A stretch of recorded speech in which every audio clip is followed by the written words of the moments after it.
may podcast ka. Gusto kong magkaroon ng podcast for so long na. However, in-overthink ko kung paano siya gawin because of the fear, doubt, and worry that I was battling before. But now I think I can do my podcast na. So, allow me to do my first episode here in this question. No? So, ang pag-uusapan na, ang podcast na ito ay tinatawag na, okay, in this podcast, we talk about consciousness, reality creation, and yeah, we talk about consciousness and reality creation.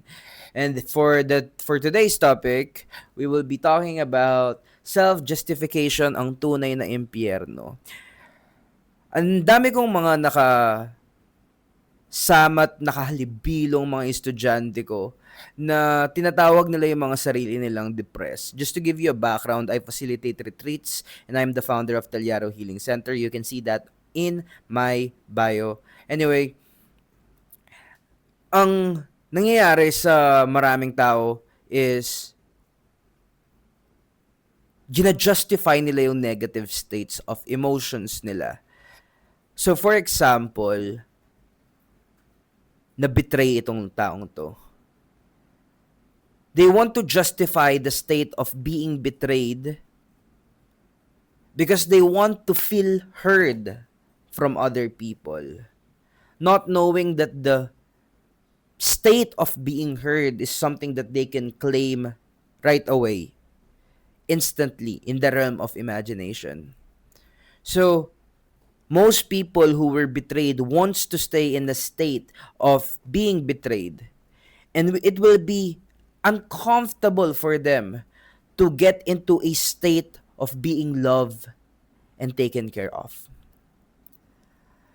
Yung mahirap ngayon is we can easily identify ourselves with labels such as diagnosed with anxiety, diagnosed with depression. You see, I have nothing against that. The only thing that I am not happy about it is on how it creates a sense of identity to a person. I see many people who has been creating contents here on social media and they associate themselves with the term bipolar. Diba? They create contents around the term bipolar. And I felt like it is more of an identity rather than a diagnosis than what kaya natin siya hinahanap. You know what I mean? So parang kaya natin like for ito yung sinasabi ko sa mga students ko. Ano pinagkaiba na isang taong feeling niya may cancer siya at magpapa-check siya sa hospital at isang taong feeling niya depressed siya at magpapa-check siya sa hospital.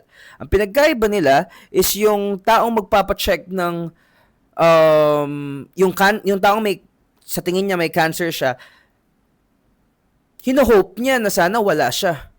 Pero yung sa tingin ng tao, depressed siya, hino-hope niya na sana meron siyang diagnosis. You see, I've been there. I want to get diagnosed because I want to justify my negative state of emotions. I want to say na the reason why this is valid is because I am depressed, because I am anxious. I want to label myself with all of these things. And sana mas maaga kong nalaman na yung boses ng self-doubt ay siya ring magiging boses ng empowerment. Like it is from the same substance, and that substance is your I am awareness. So that's my first episode. Thank you so much for asking this. No, ang title natin is Self-Justification, ang tunay na impyerno. So for my final message, siguro if you see yourself justifying why you can be in a state of negative emotions, try to be aware of that and get out of it. Like really, it's made out of a same substance. And you can transform this substance, no? So, yun. I hope I made my point across. If not, I'm just practicing for my podcast. And thank you so much for watching.